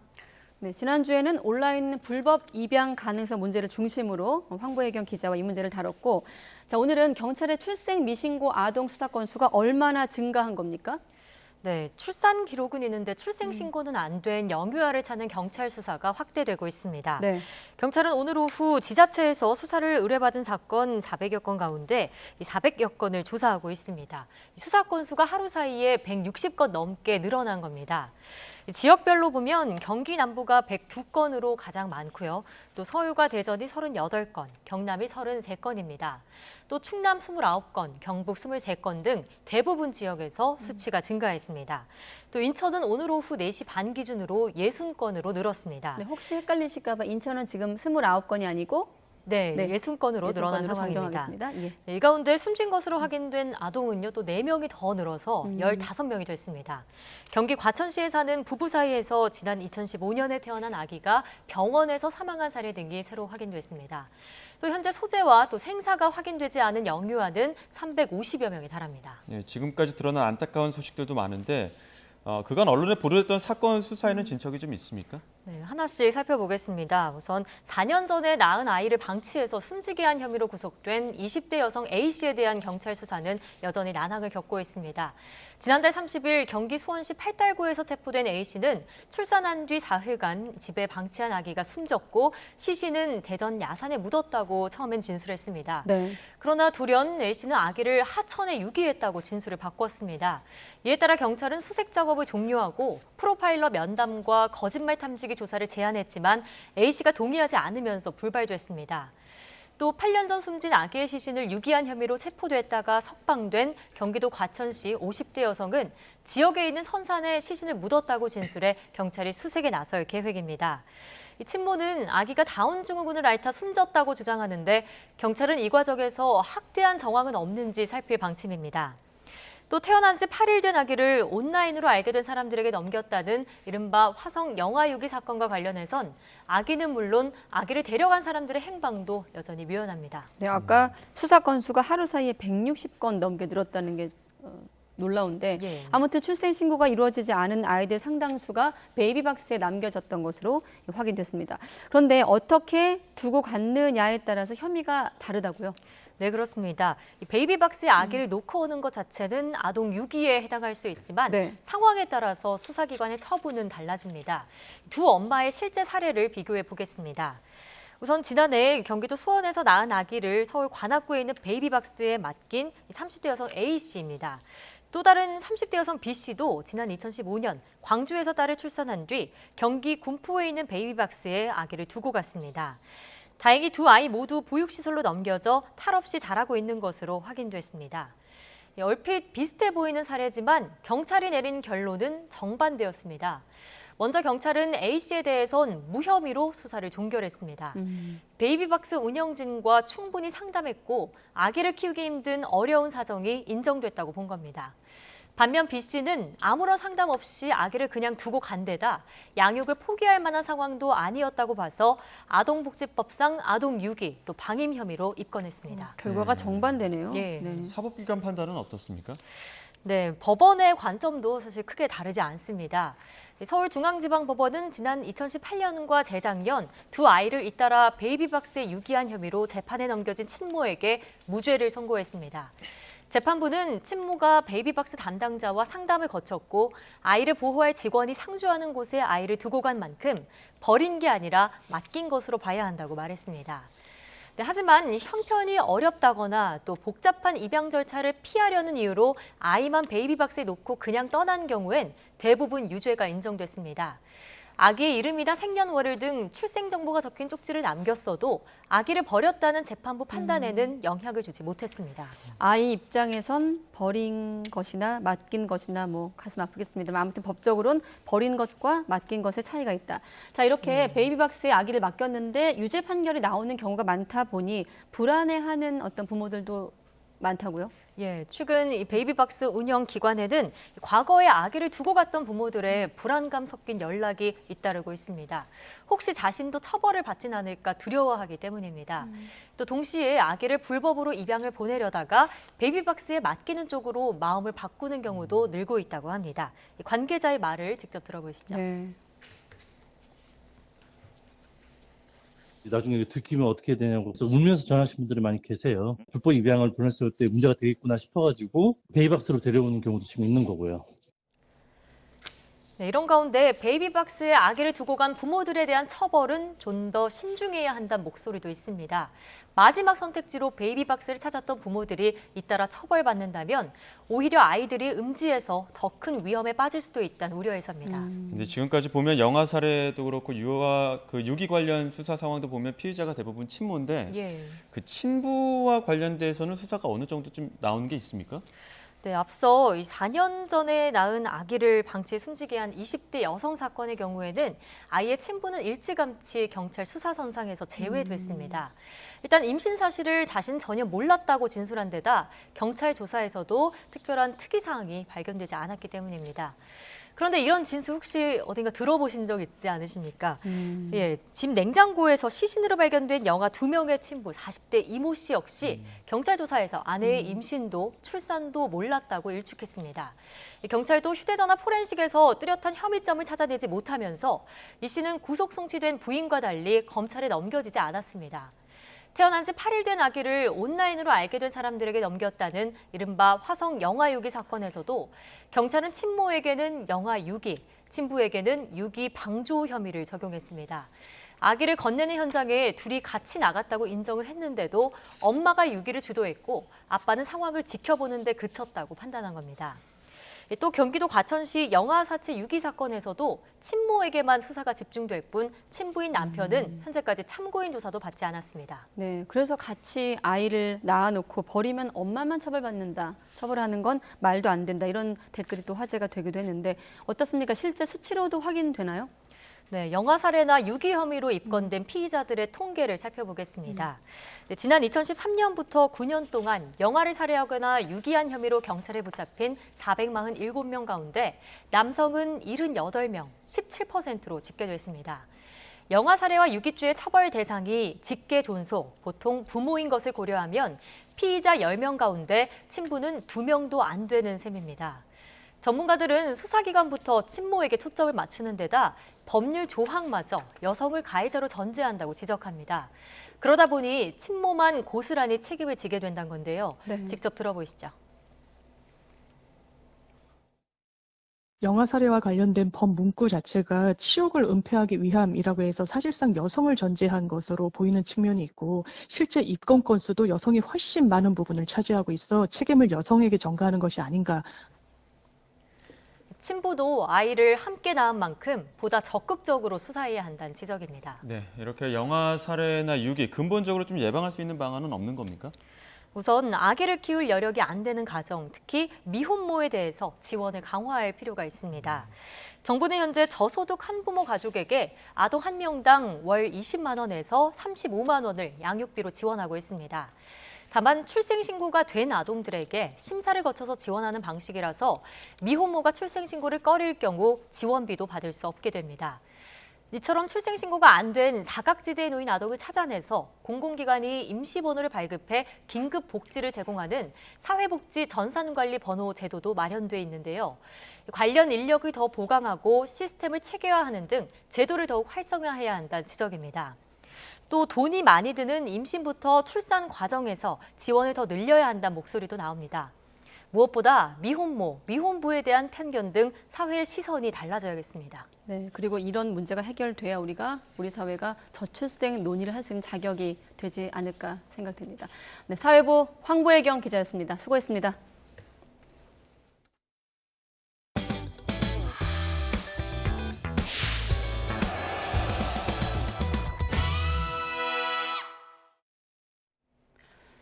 네, 장마가 소강 상태를 보이고 있지만 오늘 새벽까지 전국 각지에 많은 비가 쏟아지면서 피해도 잇따랐습니다. 충남에서는 옹벽이 무너지고 집 주방이 물에 잠겼고 대구에서는 바위 수백 톤이 고속도로로 쏟아졌습니다. 양동훈 기자가 보도합니다. 무너져 내린 옹벽이 여기저기 어지럽게 흩어져 있습니다. 쏟아진 진흙 일부는 집 담벼락에 닿을 듯 아슬아슬한 곳까지 밀려왔습니다. 쏟아진 비에 무너진 옹벽과 토사가 집 뒷마당을 그대로 덮쳤습니다. 옹벽 바로 아래 살고 있던 어르신은 큰일이 날 뻔했다며 가슴을 쓸어내렸습니다. 그렇게 무너졌다고 할 때 아줌니 깼다면 죽을 뻔했다고 이래매. 그러기 전에 저렇게 깨졌잖아. 저기 오토도 부서진 거 있지 지금도. 굴착기가 파놓은 땅 안에서는 하수관로를 정비하는 작업이 한창입니다. 집 주방이 물바다가 돼 소방당국까지 출동해 배수 지원에 나섰는데 알고 보니 낡은 하수관로 때문에 벌어진 일이었습니다. 노후 우수관로가 무너지면서 국지성 호우로 인해 많은 우수가 유입되면서 그 주방 배수구멍으로 물이 역류해서 야산에서 쏟아진 바위들이 고속도로 하행선을 가득 메웠습니다. 급하게 속도를 줄이던 트럭이 갓길에 정차한 차량을 들이받으면서 50대 운전자가 다치기도 했습니다. 무너져 내린 바위와 토사가 700톤에 달하는 거로 추정돼 복구에 오랜 시간이 걸릴 전망입니다. 응급복구를 먼저 진행을 하고 그리고 난 다음에 안전진단을 한번 해야 될 것 같습니다. 추가적으로 2차 붕괴 우려가 있을지 없을지 정도를 저희들이 판단을 하고 대전에서는 산성동 보문산 사정공원 진입로 석축이 무너져 긴급 복구 작업이 진행되는 등 전국 각지에서 비 피해가 잇따랐습니다. YTN 양동훈입니다. 낙동강 주변 공유지에서 야적 퇴비 640개가 확인돼 이 가운데 41%가 수거 완료됐습니다. 야적 퇴비는 비가 내리면 녹조를 일으키는 비점 오염 물질이 유출될 수 있어 엄격한 관리가 필요합니다. 환경부는 남은 퇴비 375개는 오는 10일까지 수거 완료하도록 하고 소유주가 확인되지 않은 197개 퇴비도 최대한 빨리 소유주를 파악해 수거 조치 명령을 내릴 거라고 밝혔습니다. 또 미수거 시 고발 등 강력히 조치하고 소유주 확인이 되지 않으면 지자체의 행정 대집행 등을 통해서 일괄 수거하도록 할 계획입니다. 올해 들어 물과 음식물을 통한 감염병 집단 발생이 지난해보다 배 가까이 늘어난 가운데 방역당국은 장마철을 맞아 각별한 주의를 당부했습니다. 질병관리청은 지난달 24일까지 살모넬라균과 캄필로박터균, 감염증, 콜레라 등 병원균에 오염된 물과 음식을 통해 감염되는 수인성 식품매개 감염병 집단 발생 신고가 305건 접수됐다고 밝혔습니다. 지난해 같은 기간에 1.8배 정도로 크게 늘었습니다. 질병청은 장마가 본격적으로 시작되는 하절기에는 병원성 미생물이 활발히 증식한다며 손 씻기 등 개인 위생 수칙을 준수하고 음식은 충분히 익히거나 흐르는 물에 씻어 먹어야 한다고 밝혔습니다. 선거법상 허위 사실 공표 혐의로 재판에 넘겨진 이학수 전북 정읍시장이 당선 무효형인 벌금 1,000만 원을 선고받았습니다. 법원은 파급 효과가 큰 부동산 투기 의혹을 제기하면서 사실 확인을 소홀히 해 죄가 무겁다고 판단했습니다. 김민성 기자가 보도합니다. 지방선거를 앞둔 지난해 5월 이학수 전북 정읍시장은 라디오와 방송 토론회에서 상대 후보의 부동산 투기 의혹을 제기했습니다. 이렇게 부를 축적하기 위해서 그러냐면 어디에 목적을 가지고 이렇게 땅을 샀고 시장에 출마를 하게 되는지 의심이 되더라고요. 경쟁자인 김민영 당시 무소속 후보와 그 가족이 유력한 관광지 주변에 알박기 형태로 땅을 매입하고 개발 공약까지 냈다는 취지입니다. 이 시장 측은 당시 같은 내용을 보도자료와 카드뉴스로 만들어 배포하기도 했습니다. 개표 결과는 49.75% 대 45.77%, 2,073표 차로 당락이 갈렸습니다. 재판부는 김민영 후보가 보유한 부동산이 대부분 부모로부터 증여받은 것이었다며 이 시장의 발언을 허위 사실로 판단했습니다. 또 파급 효과가 큰 부동산 투기 의혹을 제기하면서 토지 취득 경위 등에 대한 객관적인 자료를 확인하지 않아 엄중한 처벌이 필요하다고 밝혔습니다. 그러면서 이 시장에게 벌금 1,000만 원을 선고했습니다. 이 형이 확정되면 이 시장은 직을 잃습니다. 이 시장은 선고 내용이 사실과 다르다며 곧바로 항소하겠다고 말했습니다. 소유권 변경이라는 사항들이 다 써져 있었기 때문에 그냥 당연히 매매로 봤고요. 그 토론회에서 투기라는 이야기는 한 번도 써본 적이 없습니다. 이학수 정읍시장이 당선 무효형을 받으면서 지난 1년간 그려온 시정 청사진에도 타격이 불가피할 거란 전망이 나옵니다. YTN 김민성입니다. 법원이 민주노총의 퇴근길 집회를 일부 허용한 데 대해 경찰에 즉시 항고하기로 했습니다. 서울경찰청은 오늘 입장을 내고 집회와 시위의 자유를 보장하면서도 공공질서와 일반 시민의 기본권도 보호해야 한다는 데 변함이 없다면서 이같이 밝혔습니다. 이어 법원 결정에 따라 퇴근길 집회가 열릴 경우 일대 심각한 교통정체가 발생하고 퇴근하는 시민들이 큰 불편을 겪을 거라고 주장했습니다.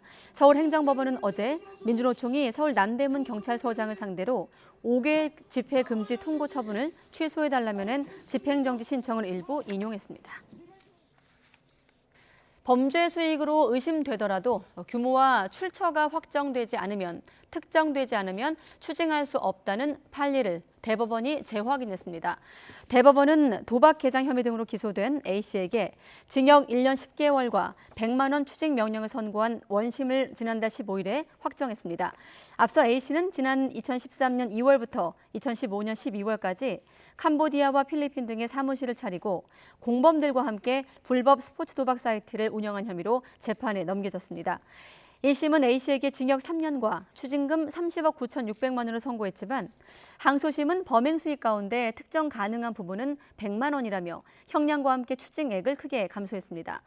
재판부는 공범들이 취득한 수익과 분배 내역, 공범의 수가 불명확해 A씨가 얻은 이익을 특정할 수 없다고 봤고 대법원도 원심 판단에 잘못이 없다고 판단했습니다. 과거 직업 선호도 1위, 배우자 직업 선호도 1위를 기록했던 공무원의 인기는 사그라들고 이제는 그 자리를 로스쿨이 대신하는 모습입니다. 대학생뿐만 아니라 공무원 시험을 준비하던 공시생, 게다가 직장인들도 모두 로스쿨 시험으로 몰리면서 그야말로 응시 열풍이 불고 있습니다. 법학전문대학원협의회 등에 따르면 로스쿨 입학을 위한 법학 적성 시험 리트 지원자는 17,360명으로 지난해보다 18.7% 증가해 역대 최고치를 기록했습니다. 왜 이렇게 로스쿨로 몰리는 걸까요? 공무원처럼 안정적이면서도 상대적으로 높은 보수를 받기 때문으로 분석됩니다. 경기 악화와 물가 상승으로 학생뿐 아니라 직장인들의 불안감도 커지다 보니 좀 더 안정적이고 높은 연봉을 받을 수 있는 로스쿨로 쏠리고 있는 건데요. 또 중앙부처 상당수가 세종시 등 비수도권에 자리 잡은 것도 공직보다 로스쿨을 선택하는 요인으로 꼽힙니다. 이런 흐름은 이미 5년 전부터 예견돼 왔습니다. 5급과 7급 공무원은 2021년을 제외하고 모두 하락세를 보인 반면 로스쿨 입학 시험은 매년 증가 추세를 이어갔죠. 2018년 대비 올해 응시생은 5년 만에 무려 65%나 늘었습니다.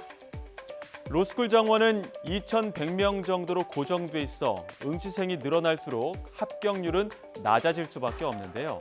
지난해 합격률은 17%까지 떨어졌습니다.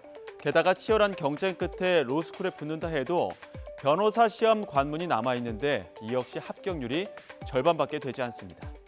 여러 번의 난관을 거쳐도 될까 말까한 로스쿨로 응시생이 쏠리는 것은 역시나 고용 안정과 고연봉에 대한 욕구가 반영된 결과로 보이는데요. 다른 진로도 그렇지만 사회적 분위기에 편승해 무작정 로스쿨에 뛰어들기보다 장기적인 계획, 자신에 대한 적성 파악이 우선돼야 할 것으로 보입니다. 생후 47일 된 자녀를 학대해 숨지게 한 친모가 항소심에서 징역형을 선고받았습니다. 수원고등법원은 재작년 7월 6일 경기도 하남시 자택에서 태어난 지 47일 된 아들을 학대해 숨지게 한 혐의를 받는 친모 A씨 항소심에서 피고인과 검찰이 양형 부당을 이유로 제기한 항소를 모두 기각을 하고 원심 판결을 유지했습니다. 두개골 골절과 뇌출혈 등의 증세를 보였던 아이는 부검 결과 두부 손상이 사망한 것으로 추정된다는 소견이 나왔습니다. 오늘 오후 2시쯤 전북 진안군 마령면 동촌리 하천에서 84살 남성 A씨가 물에 빠져 심정지 상태로 인근 병원으로 옮겨졌습니다. 경찰과 소방은 A씨가 다리를 건너다가 사고를 당한 것으로 보고 정확한 경위를 파악하고 있습니다. 국회의원들에게 쪼개기 후원을 한 혐의를 받는 구현모 전 KT 대표이사가 벌금형을 선고받았습니다. 서울중앙지방법원은 2014년부터 2017년까지 비자금 3억 3천여만 원을 KT 전현직 임원 9명과 함께 여야 의원 99명에게 후원한 혐의로 기소된 구 전 대표에게 벌금 700만 원을 선고하고 전현직 임원들에겐 벌금 300만 원에서 400만 원을 각각 선고했습니다. 재판부는 구 전 대표가 이해관계가 있는 국회의원들에게 정치자금을 기부해 KT의 신뢰를 현저히 훼손했다면서도 형사처벌 전력이 없고 자신의 이익을 위해 한 일이 아닌 점 등을 고려했다고 밝혔습니다. 구 전 대표는 2014년 5월부터 2017년 10월까지 상품권을 매입해 되파는 방식으로 만든 비자금 3억 3천여만 원을 KT 전현직 임원 9명과 함께 19대와 20대 여야 국회의원 99명에게 후원한 혐의를 받습니다. 인공지능 기술이 눈부시게 발달하면서 인간의 활동으로 여겨졌던 음악 분야에도 진출해 놀라운 성과를 보여주고 있습니다. 잘만 활용하면 창조적인 성과를 내는 데 도움을 받을 수 있지만 저작권 침해나 범죄 등 풀어야 할 숙제도 만만치 않습니다. 양일혁 기자가 보도합니다. mp3 음원 파일을 사이트에 올렸더니 순식간에 악보로 변해 눈앞에 펼쳐집니다. 버튼 한번 누르자 익숙했던 발라드 곡이 모차르트풍 클래식으로 바뀝니다.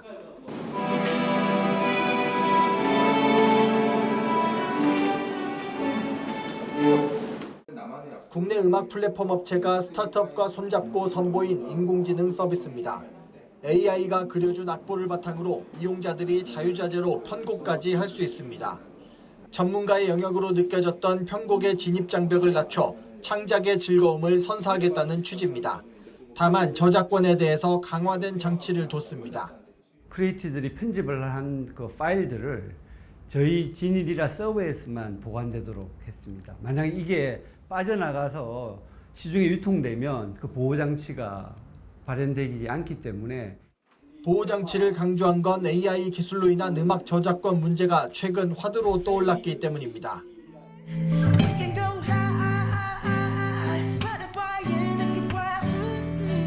영락없는 세계적인 팝스타 브루노 마스의 목소리지만 사실은 AI로 만든 겁니다. 유사한 사례가 쏟아지자 업계에서는 저작권을 이유로 삭제를 요청하는 등 AI의 음악계 진출을 놓고 갑론을박이 한창입니다. 우리가 사진 찍으면서 포샵 앱을 더 사진을 예쁘게 만들잖아요. 그런 형태의 창작에 도움이 될 수 있는 어떤 도구라고 아직은 생각을 하고 있습니다. 이런 경험과 어떤 작업들을 통해서 법적인 것들이 조금 더 제도가 보완되고 더구나 AI를 활용한 딥페이크 기술로 목소리를 모방해 보이스피싱 같은 범죄에 활용될 경우 심각한 피해를 낳을 수도 있습니다. 범인들이 원하는 형태로 이제 그 메시지를 텍스트로 만들면 텍스트를 음성으로 바꿔주는 그 AI 프로그램이 있어요. 유튜브에 있는 음성이나 이런 걸 좀 따서 그 음성을 가지고 엄마 나 뭐 누구한테 잡혔어 뭐라든지. 하루가 다르게 변해가는 AI 기술 발달로 인간에게 새로운 기회와 가능성을 선사하고 있지만 그만큼 해결해야 할 문제도 쌓이고 있습니다. YTN 양일혁입니다. 최근 미국 달러 약세 등의 영향으로 지난달 외환 보유액이 한 달 만에 다시 늘어났습니다. 한국은행이 오늘 발표한 자료를 보면 6월 말 기준 우리나라 외환 보유액은 4,214억 5천만 달러로 지난 5월보다 4억 7천만 달러 증가했다고 밝혔습니다. 이와 관련해 한은은 기타 통화 외환 자산의 미국 달러 환산액이 늘어난 데다 금융기관의 외화 예수금도 증가한 데 따른 영향이라고 설명했습니다. 이런 가운데 지난달 주요 6개국 통화 대비 달러 가치를 나타내는 미국 달러화 지수인 달러 인덱스는 전달 대비 약 0.8% 하락했습니다. 프랑스의 대규모 시위가 잦아들긴 했지만 폭력 시위를 둘러싼 여진이 계속되고 있습니다. 마크롱 대통령은 시위가 과격해진 이유로 SNS를 지목했지만 이민자들은 프랑스 정부의 뿌리 깊은 인종차별이 문제라고 보고 있습니다. 김선희 기자가 보도합니다. 버스와 건물이 불타고 상점이 도둑맞는 등 프랑스 전역을 뒤흔들었던 폭력 시위. 에마누엘 마크롱 대통령은 과격 시위가 확산한 원인으로 사회관계망 서비스 SNS를 지목했습니다. 시위 참가자들이 SNS를 통해 결집 장소를 알리고 방화와 약탈 장면을 공유하며 청소년들의 폭력 시위를 부추겼다는 겁니다. Enfin, les plateformes et les réseaux sociaux jouent un rôle considérable dans les mouvements des derniers jours. Nous avons vu sur plusieurs d'entre elles, Snapchat, TikTok et plusieurs autres, à la fois l'organisation de rassemblements violents se faire. 하지만 이민자들은 프랑스 내부의 뿌리 깊은 인종차별이 근본적인 문제라고 보고 있습니다. 실제로 프랑스의 한 인권감시단체 조사 결과 흑인이나 아랍인이 다른 인종보다 불신 검문에 걸릴 확률이 20배나 높은 것으로 나타났습니다. This is a moment for the country to seriously address the deep issues of racism and racial discrimination in law enforcement. 프랑스는 1차 세계대전 이후 노동력 부족 문제가 불거지자 아프리카와 모로코, 알제리 출신 인력들을 대거 받아들였습니다. 이들은 인구 증가에 기여했지만 사회 분위기에 적응하지 못한 채 빈곤층으로 남았고 인종차별 문제도 끊임없이 불거졌습니다. 2017년 총기법 개정 이후에는 이주민을 표적으로 삼은 경찰 총격 살해 사건이 증가해 법 이전보다 6배나 늘어났습니다.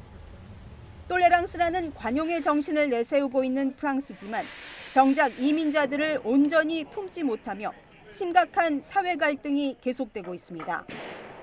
YTN 김선입니다. 정부가 프랑스 전역에서 발생한 폭력 시위로 한국인 관광객의 안전에 문제가 발생할 수 있다며 신변 안전에 각별히 유의해달라고 당부했습니다. 임수석 외교부 대변인은 프랑스 폭력 시위와 관련해 현지 대사관 홈페이지 등에 신변 안전에 대한 공지를 하고 프랑스 방문 국민에게 안전 문자를 발송해 신변 안전에 유의해 줄 것을 안내하고 있다고 말했습니다. 주 프랑스 대사관도 홈페이지에 올린 공지에서 프랑스를 여행하는 외국인의 신변을 위협하는 사건들이 발생하고 있다며 파리 외곽 지역 방문과 해당 지역 일대 숙소 선정을 가급적 자제해달라고 밝혔습니다. 러시아군이 개전 직후 빼앗아 점령하고 있는 우크라이나 자포리자 원전에서 핵 재앙이 발생할 수 있다는 우려가 커지고 있습니다. 우크라이나는 러시아가 조만간 원전을 폭파하려 하고 있다며 국제사회의 관심과 대응을 촉구하고 나섰습니다. 우려가 커지면서 우크라이나에서는 핵 재난 대비 훈련까지 하고 있습니다. 유재웅 기자가 보도합니다. 유럽 최대 규모인 자포리자 원전은 개전 이후 주변에서 전투가 계속 이어지면서 핵 재앙 위험이 가시지 않고 있습니다. 우크라이나와 러시아는 IAEA가 제시하는 원전 안전 확보 방안도 거부한 채 서로 상대방이 원전을 위험에 빠뜨리려 하고 있다고 비난해왔습니다. 최근 들어 우크라이나는 러시아가 우크라이나군의 진격을 막기 위해 댐 폭파에 이어 원전까지 파괴할 것이라고 주장해왔습니다. 젤렌스키 대통령은 마침내 러시아의 원전 공격이 임박했다고 경고하고 나섰습니다. Російські військові розмістили предмети, схожі на вибухівку. Можливо, щоб імітувати удар по станції, можливо, у них якісь інші сценарії, але в будь-якому випадку. 젤렌스키 대통령은 이런 사실을 프랑스 대통령, 나토 사무총장 등과 공유했고 IAEA와도 대책을 논의하고 있다고 밝혔습니다. 우크라이나 정보당국은 앞서 러시아가 원전에 폭발물을 설치하고 관리 직원들도 철수시켰다고 공개했습니다. 이에 대해 러시아는 거짓말이라고 일축하면서 오히려 우크라이나가 자폭 드론 등을 이용해 원전을 공격하려 하고 있다고 맞받았습니다. Они говорят, будто мы сами себя будем взрывать, находясь на ядерном объекте. Ну, надо ли это комментировать? Это просто вранье чистой воды. 이처럼 자포리자 원전 위기가 고조되면서 주변 우크라이나 지역에서는 방사능 물질 누출에 대비한 훈련도 실시되고 있습니다. 끝내 상황이 발생한다면 원전에서 가까운 몇 개의 지역에서만 30만 명가량이 우선 긴급 대피해야 할 것으로 예상되고 있습니다. YTN 유재용입니다.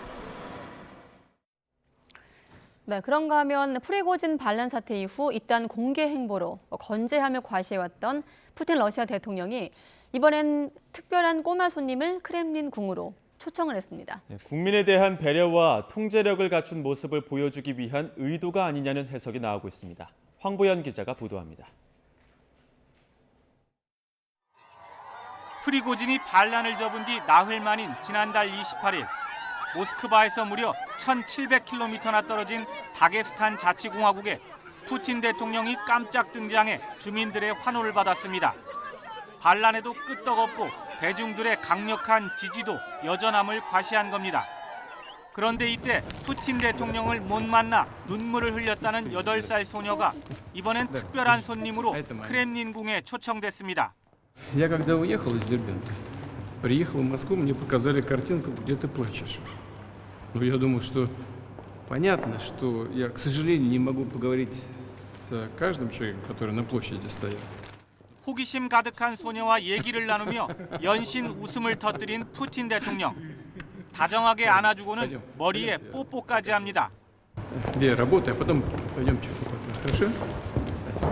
집무실로 자리를 옮겨서는 느닷없이 재무장관을 호출합니다.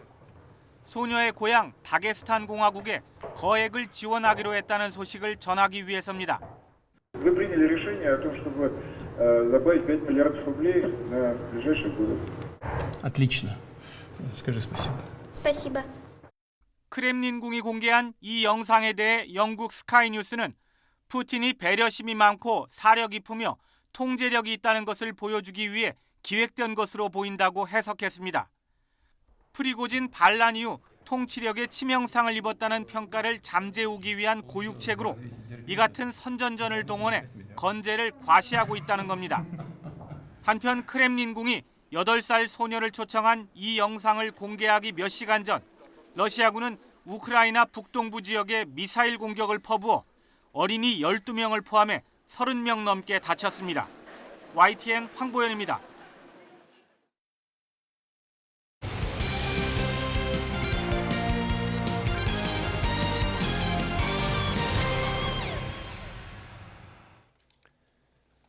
호주와 뉴질랜드에서 열리는 여자 월드컵 축구대표팀 최종 명단이 발표됐습니다. 단연 주목되는 선수는 만 16살의 역대 최연소 나이로 월드컵 무대를 밟는 케이시 페어입니다. 김동민 기자가 보도합니다. 23명의 최종 명단 가운데 가장 눈길을 끄는 얼굴은 미국인 아버지와 한국인 어머니 사이에서 태어난 16살 1개월의 케이시 페어입니다. 남녀를 통틀어 대한민국 역대 최연소 나이로 월드컵 무대를 밟는 선수가 됩니다. 페어는 피지컬과 양발을 쓰는 능력 등 장점을 잘 살려 팀에 기여하겠다고 포부를 밝혔습니다. I think my strengths on the field are my speed and my physical strength, and I think I can bring 1v1 attacking with my speed on the sides. 2002년생 청가람과 2004년생 배혜빈과 같은 신예들도 발탁돼 언니들과 치열한 주전 경쟁을 펼칩니다. 골키퍼 김정민은 38살 9개월로 한국 여자 선수로는 역대 최고령입니다. 지난 2015년 대회 16강 주역인 지소영과 조소연 등 베테랑도 이름을 올렸습니다. 23명 가운데 14명은 월드컵 경험이 있고 6명은 이번 월드컵이 세 번째입니다. Means in English the truth is on the pitch. That's all. So I want my players to be on the pitch focused. And that's all that matters. So that's my goal, is to beat Colombia. 대표팀은 호주에서 한 차례 더 평가전을 갖고 오는 25일 콜롬비아와 조별리그 첫 경기를 치릅니다. 대표팀은 호주로 떠나기 전 오는 토요일 가상의 콜롬비아 IT를 상대로 서울 월드컵 경기장에서 평가전을 치릅니다. YTN 김동민입니다. 축구대표팀 차세대 간판 이강인의 파리 생제르맹 이적이 확정됐다는 유럽 언론 보도가 나왔습니다. 스페인 유력 스포츠지 마르카는 마요르카와 PSG가 이적료 311억 원에 완전히 합의했고 곧 서명할 것이라고 전했습니다. 프랑스 일간지 르파리지앵도 두 구단이 합의에 상당히 근접했고 최종 세부 사안을 정하고 있다고 덧붙였습니다. 오늘 장마전선이 남해로 물러나며 다시 찜통더위가 기승을 부렸습니다. 내일도 대체로 맑은 날씨가 이어지며 오늘보다 날이 더 더워지겠는데요. 특히 경기 남부와 전남 동부, 동쪽 곳곳으로 폭염주의보가 내려진 가운데 내일 서울 낮 기온 31도, 강릉과 대구는 34도까지 오르며 오늘보다 2에서 4도나 높겠습니다. 더위 대비 잘 해주시기 바랍니다. 내일도 쾌청한 하늘이 이어지겠지만 볕이 무척 강하겠습니다. 전국의 자외선 지수가 높게 나타나겠고 남해 남해안 지역은 위험 단계까지 오르겠습니다. 오후부터는 오존 농도도 짙어지니까요. 한낮 장시간 야외 활동을 자제해 주시기 바랍니다. 내일 아침 기온은 서울 23도로 오늘과 비슷하겠고요. 강릉 25도, 포항은 24도 등 동해안 지역에서는 열대야가 나타날 가능성이 있습니다. 낮 기온은 서울 31도, 대전과 광주 32도, 울산은 33도 등으로 오늘보다 2에서 4도 정도 높겠습니다. 당분간 중북부 지방은 무더위가 더 강해지겠지만 충청 이남은 금요일과 토요일 사이 또다시 장맛비가 내릴 전망입니다. 날씨였습니다. 가장 빠른 종합 뉴스 뉴스큐 마치겠습니다. 이어서 이브닝 뉴스가 방송됩니다. 시청해주신 여러분 고맙습니다.